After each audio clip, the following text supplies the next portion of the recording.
23S00425. Rachel McDuffie for the people.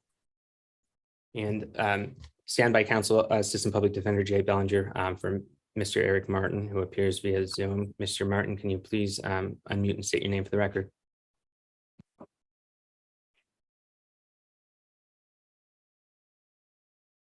I'm a living man, capital E, lowercase R-I-C, of the capital M, lowercase A-R-T-I-N family.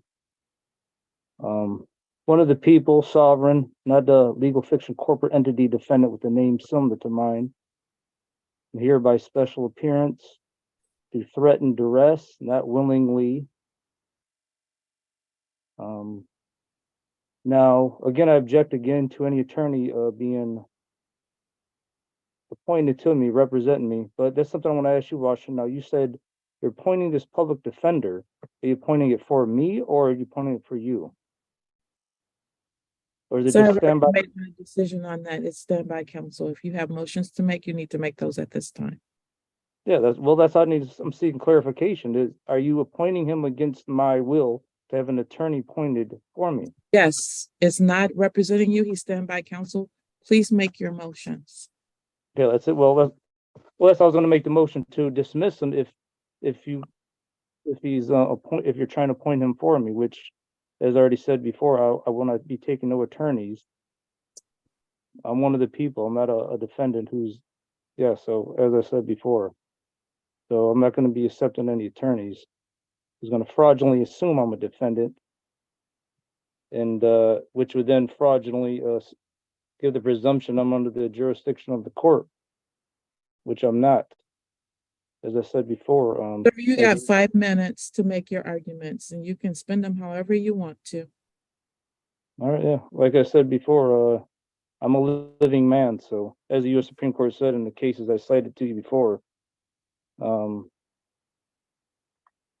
there's no jurisdiction over a living man. Corporations don't have jurisdiction over a living man without our consent. I don't consent. And it's also under, there's no consent under the Declaration of Independence of 1776. There's no jurisdiction over a human without their consent. So I never consented to jurisdiction, and I don't now, and I never will.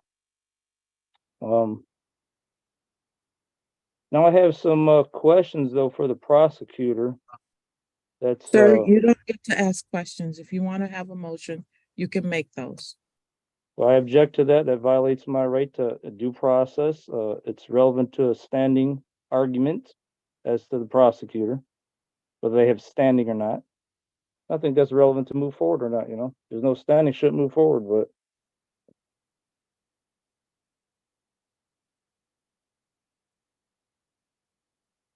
so what's your ruling on that?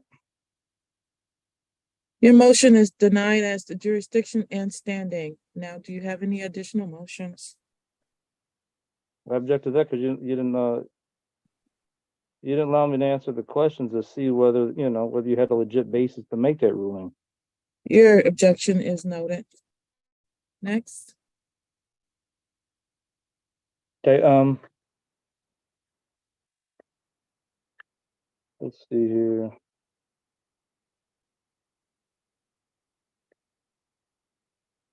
You say you're going to be questioning me about the some demands that made to dismiss the case anyway, right? I'm sorry, what?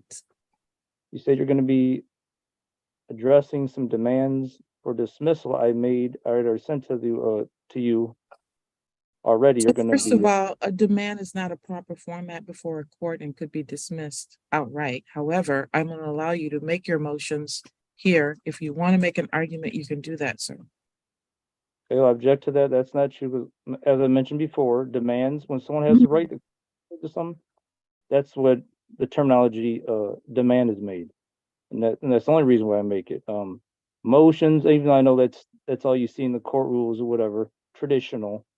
But that's for a request, and persons are not, or humans are not supposed to be requesting constitutional rights. You know, me exercising my unalienable right, human rights and constitutional rights, I'm supposed to be making demands. That's how I've been, you know, and that's backed up by law, and that's how I've been taught. And so that's what, so it's all right and proper. Motions are requests, and the defendant makes motions also, since I'm So you're disputing. about to end of your 5 minutes. Well, I objected 5 minutes being any time limit also. That violates. I don't care about what you're objecting to. You can make it on the record. It is noted. Now, if you have something that you want me to address, you should do that before your time is up.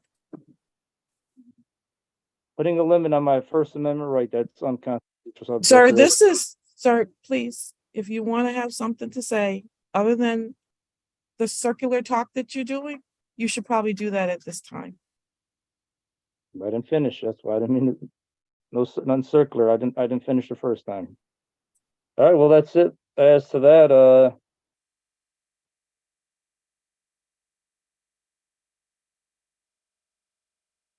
Is the court ready for the people's response run?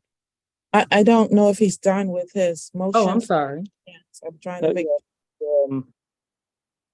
well, the police, I want to question the police officer who wrote the ticket. I have a relevant question to him as to self-incrimination, move to dismiss the case based on that, because he made me give, my ID. But my memory was it's a little, I don't really remember exactly what was said. That's why I kind of need to question him to refresh the memory. But I do remember in general, though, he kind of, I'm required to give my ID if I remember right, and I might have been arrested if I didn't give my ID, which is under threatened arrest. And even if he didn't say that, which I don't remember, which, like I said, I need to have his body cam and all that. I want that. I want to be able to review that now, and also for the trial, if this goes to trial, I want the video present as part of my due process right for the evidence, which is my due process right, like I'm saying. And because,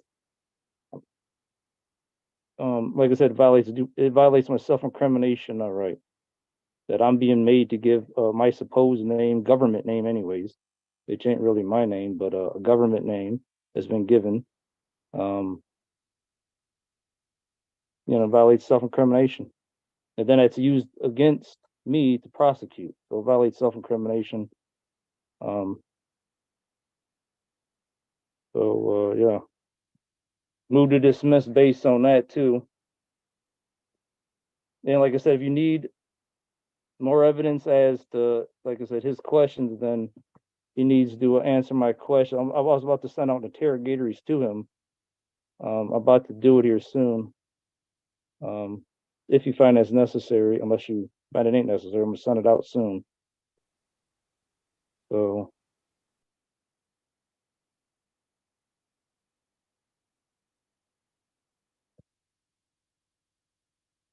Oh, another thing. Now, Mrs. Washington, I just filed a federal civil lawsuit on you, for violating my constitutional rights during this case. So you may want to consider recusing yourself. I know you probably didn't get a receipt yet because I just sent it out like 2 days ago. So the court will be getting it, if they didn't get it already, be getting it this week. And yeah, so point that out.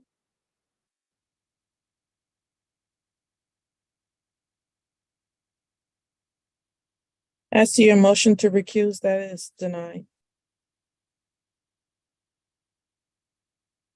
Based on what reasons? Conflict of interest is my reason. That's why I didn't mention that, but I thought you might kind of already figure that. But conflict of interest due to the lawsuit being filed, that's the grounds of my demand for dismissal. Okay. And I would like to, Ms. Duffy, as the prosecutor, I'd like to notify you, of the crimes being committed against me by the police officer in this case, writing the tickets, and I request you prosecute them for this because I'm the crime victim here in reality. Because I was traveling by right, which the U.S. Supreme Court said we have, as long as you're not carrying passengers probably for profit, you're not technically driving a motor vehicle. Therefore, all these charges are baseless. There's no case here. So in reality, I was harassed retaliated against for exercising my right to travel on my motorcycle, you know, and then with these charges. Okay, so because they had no evidence that I was carrying passenger property for profit, which is what's required. That's the definition of a motor vehicle under 18 USC section 31 subsection 6 and 10. That's when a motor vehicle is a motor vehicle. In contrast to the state law, I know what the state law says. The state law just says, oh, if something's mechanically drawn, it's a motor vehicle. Well, the state statute is in violation of this federal statute. Therefore, it's unconstitutional. Okay, and therefore, the federal statute definition of motor vehicle applies here. It overrides the state statute under Article 6 of the U.S. Constitution. Laws of the United States is supreme over state law. So therefore, I wasn't doing anything wrong. I was traveling by right on my motorcycle, as I have a right to do, without a license, without registration, without insurance. So I was all within my right under that federal statute and the U.S. Supreme Court case law that I cited already in the court that they sent back. But one of the main cases here is Packard versus Banton, U.S. Supreme Court case law. Okay, this is a little more specific than just saying people have a right to travel. It mentions here specifically, and I'm gonna mention right here, Volume 44, Supreme Court Reporter, page 259. The streets belong to the public and are primarily for the use of the public in the ordinary way.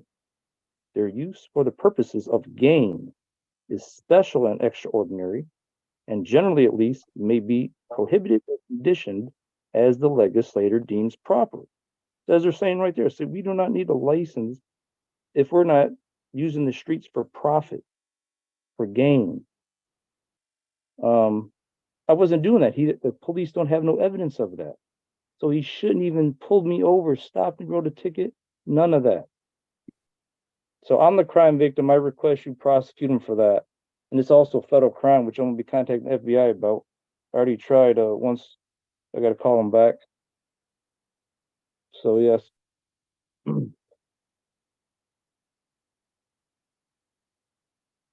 Anything else, Mr. Martin?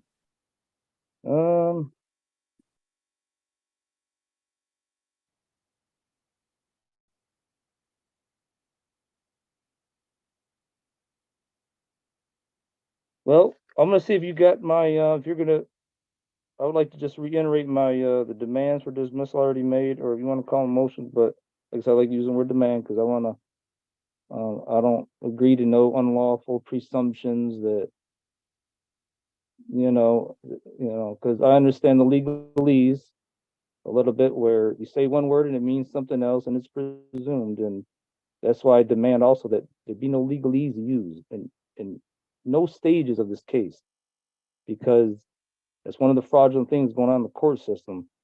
I'm gonna be filing a class action to stop this on a grand scale, but I know it's happening. That's why, like, for example, I use the word demand to use the word motion, and it can be presumed you're a defendant. Because defendants make motions, see? So that's why there should be no legalese used here. It's fraudulent, it's wrong, it's immoral, it's pathetic. Whoever made this stuff, because it's putting it's a blanket on a lot of people that don't know no better in the system. Something else. Now, when this proceeding started, I noticed on the screen it said no recordings are allowed. Okay, now I object to that, in that violates my due process right to preserve evidence, me or anyone else, and I'm not just speaking for me, I speak for everyone else. All the people have a right to record in any public court. This is all public. U.S. Supreme Court already said this. People have the First Amendment right to record in public anywhere. And it's also a due process right to preserve evidence. Because if my rights are violated during these proceedings or any other, along with anyone else's, we have the right to record that and have that evidence to bring criminal or civil charges. So that's why that's not supposed to be popping up on the screen that video, audio recordings ain't allowed.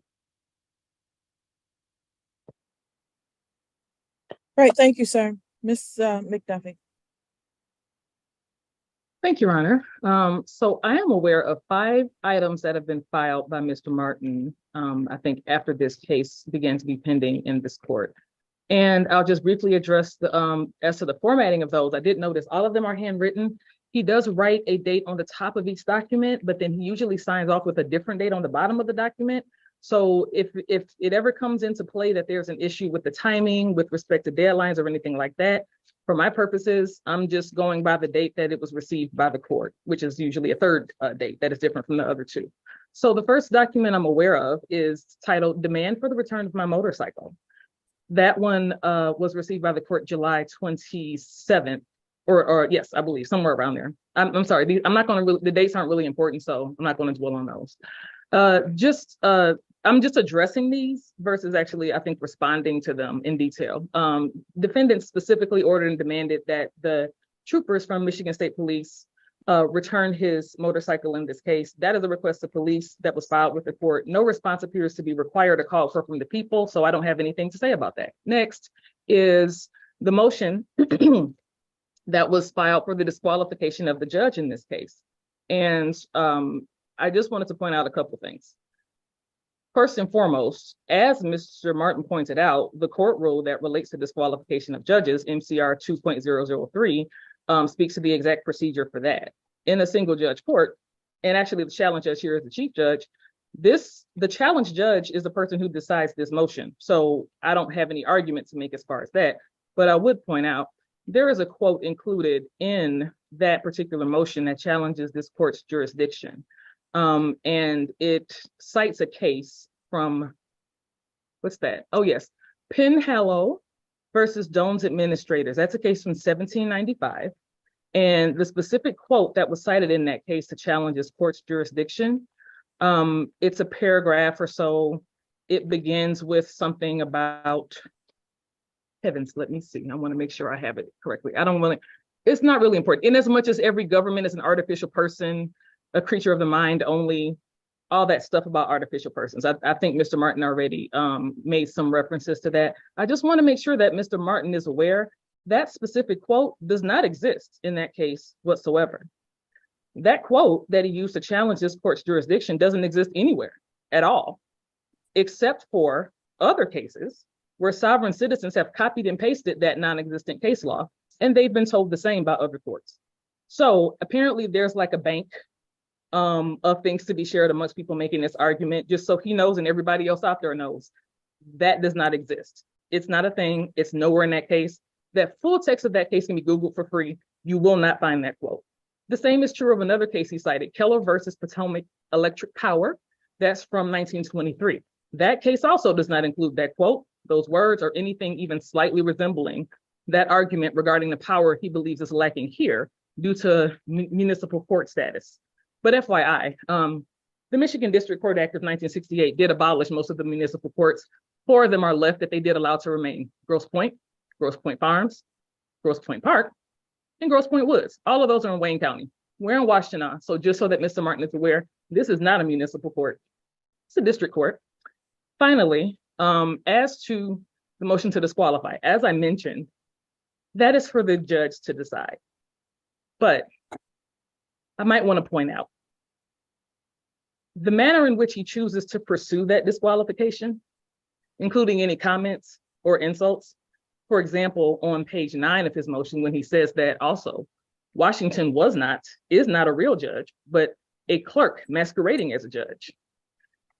Pursuing disqualification or recusal, or even a federal lawsuit, does not insulate you from the contempt powers of that very same court, should you choose to continue escalating that type of behavior. That's just the more you know from me. Third, next document that was filed from this court, it's titled Martin versus Mike. Plaintiff's response and response and objections to my return criminal complaint on Mike and the attached court letter that vaguely, unfairly stated filings does not comply with MCR 6.101 and 6.102. I didn't have a letter attached to that to refer to, but it looks like that is the court's rejection of an improper filing or format. I honestly have no idea who Mike is, but the people of the state of Michigan are not listed as a party in that filing, so I don't really have any response to that either. I can advise, though, that Mr. Martin mentioned earlier, and it's stated here, that the reference to this criminal complaint, because a defendant refers to himself as a plaintiff and title something as a criminal complaint. It doesn't make either of those things true. So I'll direct Mr. Martin to the same court rule he actually cited in that filing, which is MCR 6.101. The prosecutor's approval or posting of security. A complaint may not be filed without a prosecutor's written approval endorsed on the complaint or attached to it, or unless security for cost is filed with the court. I just wanted to disabuse him of that notion that because he creates a criminal case, I guess in his mind and on paper, it doesn't mean that that exists in reality. So nothing more from that. The court's rejection of an improper filing really isn't my business. So no response from opposing counsel would apply to that. The last two things that were filed before the court are two demands. The court has already mentioned demands. I'm so sorry. It's a lot of talking happening here. I gotta refresh. Two demands. One demand for default judgment and another demand for summary judgment. Both of these I would have the same reaction to. The demand for summary judgment, summary disposition concerns parties to a civil action, and defendant is referring to civil procedure, not criminal procedure. There is no summary anything of that notion in criminal matters. Now, he made some references to Article 3 of the US Constitution. That pertains to federal courts, appointment, tenure, Supreme Court justices, federal circuit and district judges. Those are Article 3 judges. Those are the ones nominated by the president, confirmed by the US Senate. So this court is not controlled by Article 3 of the US Constitution. But I think he knows that because he's citing Michigan court rules to sustain his argument for pretty much everything else. So that doesn't change here. Summary judgment is not a thing here. Default judgment. Now, that's not quite the way it works. I think he argued that because the prosecutor in court did not respond to the request to return his motorcycle for that first filing that I mentioned, that he should have a default judgment and he should automatically get what he's demanding because he didn't respond to it. Well, I'm responding right now, but that's not how it works either. Again, this is kind of a civil issue. There are cases where there are default judgments filed, but those are civil actions. We have traffic tickets that defendants fail to appear and get a default judgment. But if that were the case, I would have a default judgment of conviction for every criminal case where defendants fail to appear. People are on bench warrant status for 6 to 20 years at a time. I don't get automatic default convictions. So again, that's really not what's happening here. So those are the 5 things that I'm aware of. Now, finally, if it were true that, as Mr. Martin stated, that federal law trumps all state law, and that all state law and state courts are unconstitutional, the state court system would not exist, and the US Supreme Court would not hear cases resulting from the need to interpret state law. Mr. Martin has yet to hear, as all of us do, of state constitutions and the power of the state courts that come from those being abolished.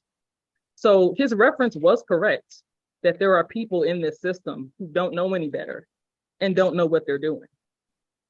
I don't think present company is excluded from that.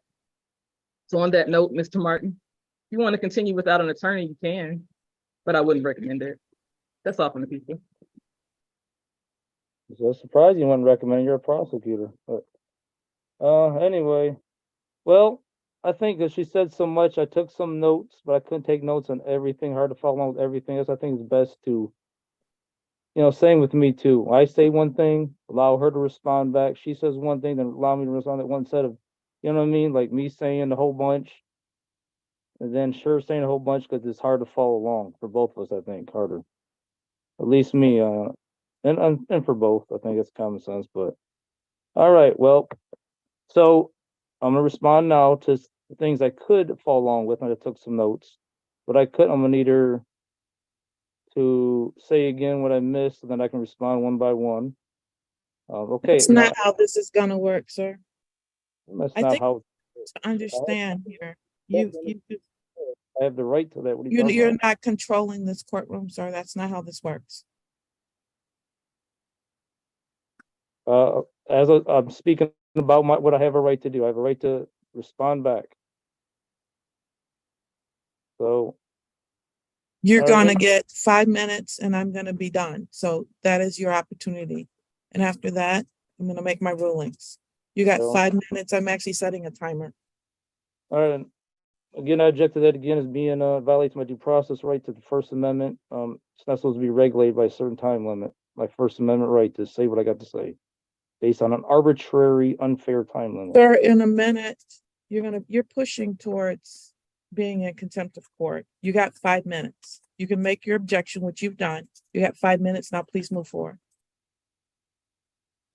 Criminal, okay, I want to object to that too, though, about what you said about contempt of court. Exercising the First Amendment is not contempt of court. It's nowhere close to that. There's no First Amendment right in this courtroom, so you're a defendant. You need to actually do what is requested of you, and I'm giving you an opportunity to make your argument. As to the criminal complaints, in response to what you said about that MCR, refusal to act on my criminal complaints that I filed because of MCR 6.101.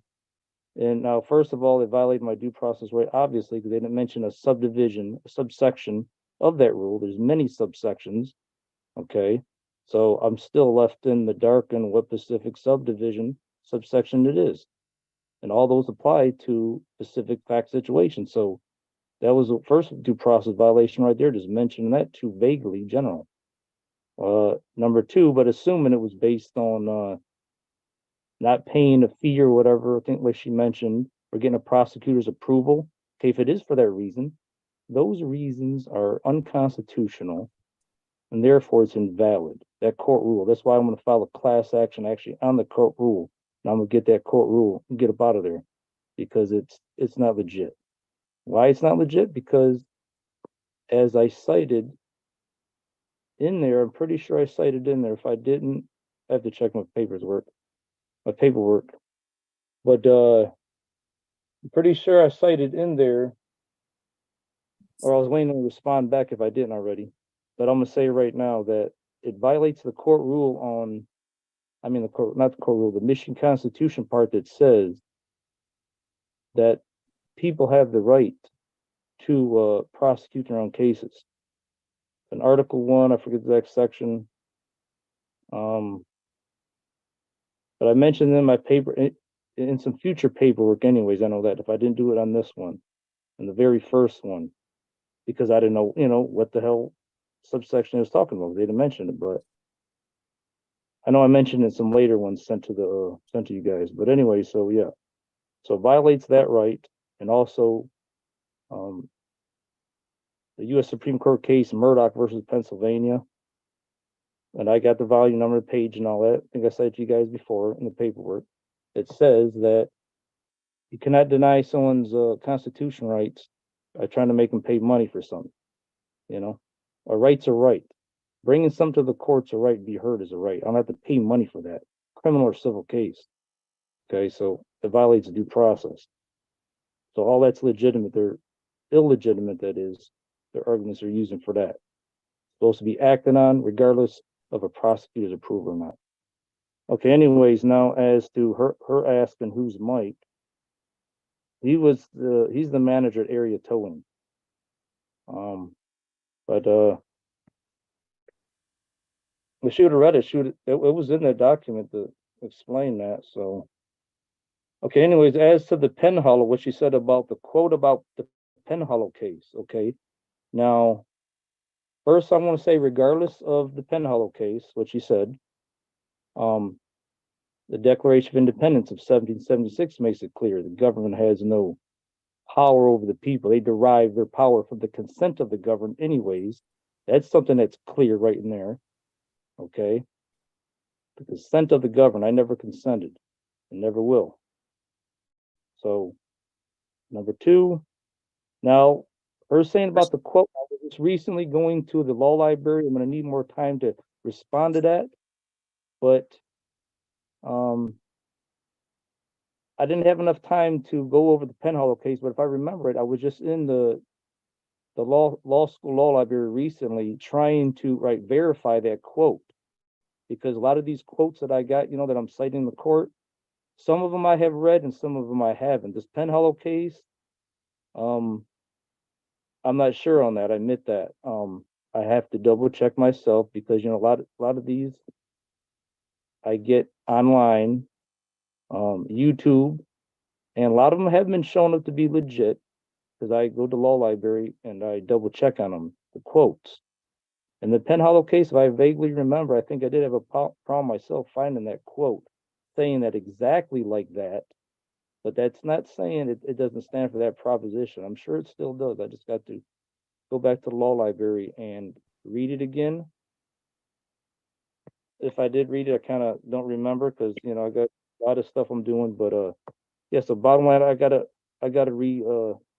check up on that case. So it'd be premature to rule on it yet, as to whether that penal case is illegitimate to stand for that proposition. But I know U.S. Supreme Court cases still say it because it's all based off the Declaration of Independence, and so there should be no doubt on that. And U.S. Supreme Court cases exist that say that Declaration of Independence is part of federal law, United States Supreme Court law, and it's the basis of the Constitution, so it's legit. That as to the proposition that governments have no power over a human without our consent. All right, now as to the summary judgment that she mentioned, Chapter 2 doesn't apply. That is not true, because since there's not a summary judgment in Chapter 6 of the criminal rules, then I forget exactly where it mentions that, but it's in the court rules or another law. But I remember reading it, it's been a while, that they make it clear that where there's not a relevant or same, similar proceeding in Chapter 6, then Chapter 2 is used for criminal cases. So that just totally it's not true. So the summary judgment, it does apply in criminal cases because there's nothing in Chapter 6. And regardless of that, in regards to the court rules, you got to remember court rules follow the Constitution is the top dog anyway. That's the top law anyways. And due process right to have some considered and ruled on and denied in my case. I mean, the case dismissed because based on my constitutional rights. That's just something I have a right to anyways under the Constitution, regardless of court rules. Because the court rules come after the Constitution anyways, and they don't always follow the Constitution. All right, 5 minutes are up. All right. So I got more to say, but so I'm gonna move for an extension of time on that, based on my First Amendment right. I got some more to say. I'm sorry, Mr. You wanted to move for an extension, so I just want to be. Are we selecting a jury next week or no? It sounds like he wants to talk more. He does want to talk more, but I'm not adjourning it for that purpose. I am done with these motions.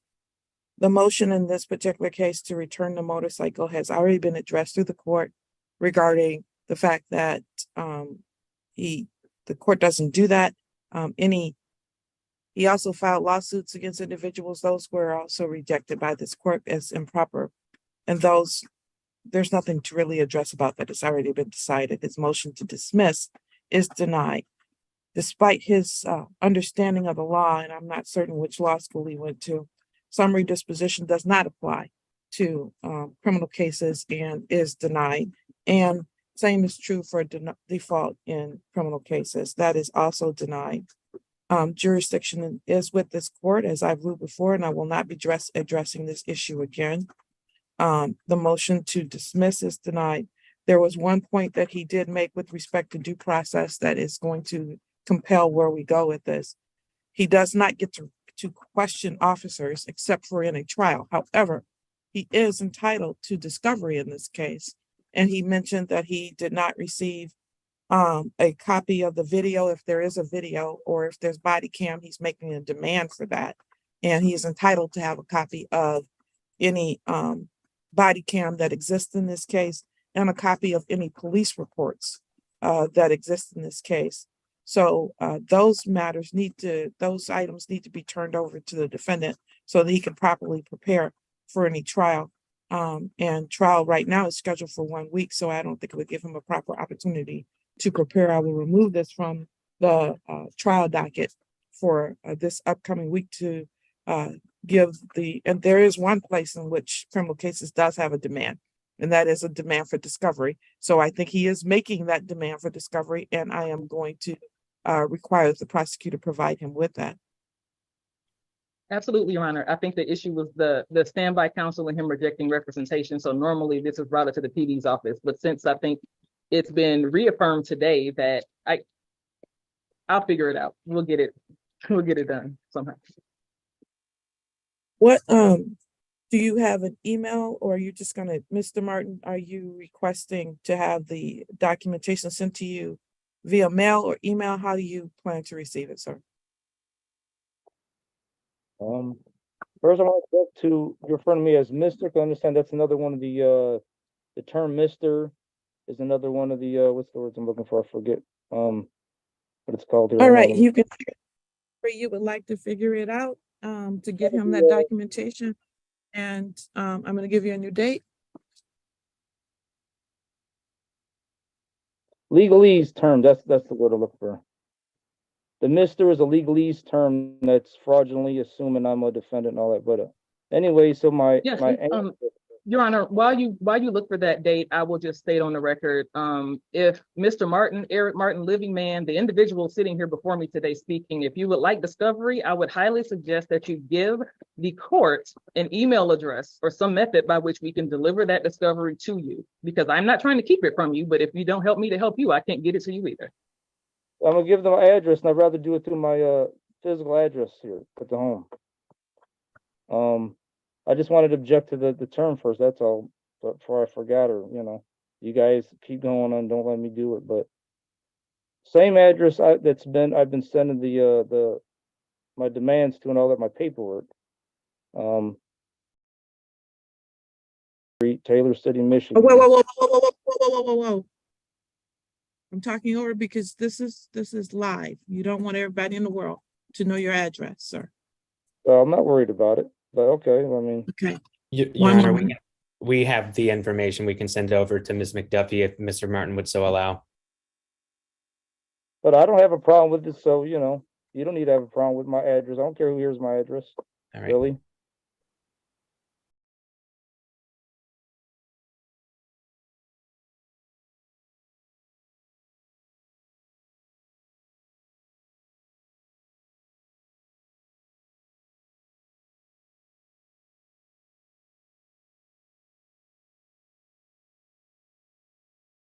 The transcript presents a highly complex and contentious courtroom proceeding involving the case of the state of Michigan versus Eric Martin, where the central issue revolves not only around the underlying traffic-related charges, but more significantly, around the defendant's repeated challenges to the court's jurisdiction, legal authority, and procedural legitimacy rooted in arguments commonly associated with sovereign citizen ideology. From the outset, the defendant refuses to recognize himself as a legal defendant, instead identifying as a living man and rejecting representation by appointed counsel, asserting that any such appointment would fraudulently presume jurisdiction over him without his consent. He argues extensively that courts lack authority over individuals without explicit consent, citing the Declaration of Independence and various misinterpreted or non-existent U.S. Supreme Court precedents, while also claiming that traffic laws, licensing requirements, and vehicle regulations do not apply to him because he was traveling rather than engaging in commercial activity. The court, however, firmly rejects these arguments, repeatedly clarifying that jurisdiction is valid and that such claims are legally unfounded. The defendant attempts multiple procedural maneuvers, including motions, which he insists on calling demands, to dismiss the case, disqualify the judge, and even initiate criminal proceedings against the police officer involved, alleging violations of his constitutional rights, including self-incrimination through compelled identification and unlawful detention. However, the prosecutor systematically dismantles these claims by highlighting their lack of legal basis, pointing out that several cited cases and quotations do not exist or are misrepresented, and explaining that the defendant is improperly applying civil procedures such as summary judgment and default judgment to a criminal case where such mechanisms are not applicable. Additionally, the prosecutor notes that the defendant's filings are procedurally defective, inconsistent in formatting, and unsupported by valid legal authority, emphasizing that criminal complaints cannot be initiated without prosecutorial approval and that the court's rejection of such filings was appropriate. The court maintains control of the proceedings by imposing time limits on the defendant's arguments, warning him against contemptuous behavior, and ultimately denying all substantive motions, including dismissal, recusal, and jurisdictional challenges, while reinforcing that the court will not revisit these issues further. Despite the defendant's persistent objections grounded in alleged First Amendment and due process violations, the judge clarifies that courtroom procedures are governed by established legal rules and that the defendant must operate within those constraints. However, the court does acknowledge one legitimate procedural issue raised by the defendant, his right to discovery, specifically regarding access to police reports and body camera footage, which are necessary for trial preparation. Recognizing this, the judge orders the prosecution to provide all relevant discovery materials and removes the case from the immediate trial docket to ensure the defendant has adequate time to review the evidence, demonstrating a balance between enforcing procedural discipline and upholding the defendant's fundamental rights.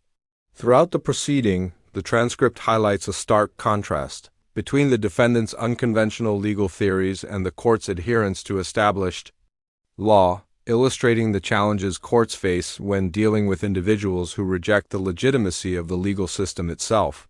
Ultimately, while the defendant is granted limited procedural accommodations in the interest of fairness, the court decisively rejects his broader arguments regarding jurisdiction, constitutional interpretation, and legal authority, reaffirming that the case will proceed under standard criminal law principles and that unsupported claims, regardless of their presentation, will not disrupt the administration of justice.